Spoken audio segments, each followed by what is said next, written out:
കായംകുളത്ത് ദേശീയപാത നവീകരണവുമായി ബന്ധപ്പെട്ട് ഉയരപ്പാത നിർമ്മിക്കണമെന്ന നിർദ്ദേശം നവകേരള സദസ്സിൽ പൗരപ്രമുഖർ ഉന്നയിക്കുമെന്ന് പ്രതീക്ഷിക്കുന്നതായി ഉയരപ്പാത നിർമ്മിക്കണമെന്ന ആവശ്യവുമായി സമരം നടത്തുന്ന ജനകീയ സമരസമിതിയുടെ ഭാരവാഹികൾ പറഞ്ഞു.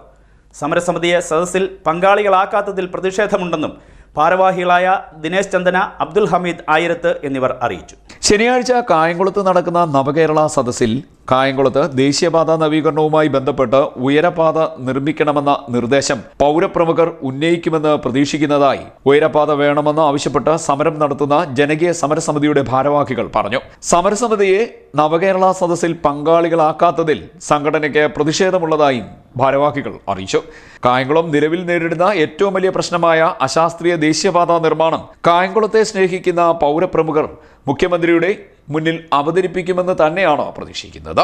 ഒപ്പം പൊതുജനങ്ങൾ ഇത് സംബന്ധിച്ച് പരാതി കൗണ്ടറുകളിൽ പരാതി നൽകുമെന്നും പ്രതീക്ഷിക്കുന്നുണ്ട്. ദേശീയപാത നിർമ്മാണത്തിലെ നിയമവും ചട്ടവും പാടെ നിഷേധിച്ചത് ചൂണ്ടിക്കാട്ടിയുള്ള ഹൈക്കോടതിയിലെ ഹർജിക്ക് മറുപടി പറയാനാവാതെ ദേശീയപാത അതോറിറ്റി പതറുന്ന സാഹചര്യത്തിലാണ് നവകേരള സദസ്സ് നടക്കുന്നത്. താമസിയാതെ കായംകുളത്തെ ജനകീയ ആവശ്യത്തിന് അനുകൂലമായ വിധി ഉണ്ടാകും എന്ന പ്രതീക്ഷയിലാണ് തങ്ങളെന്നും ഭാരവാഹികൾ പറഞ്ഞു.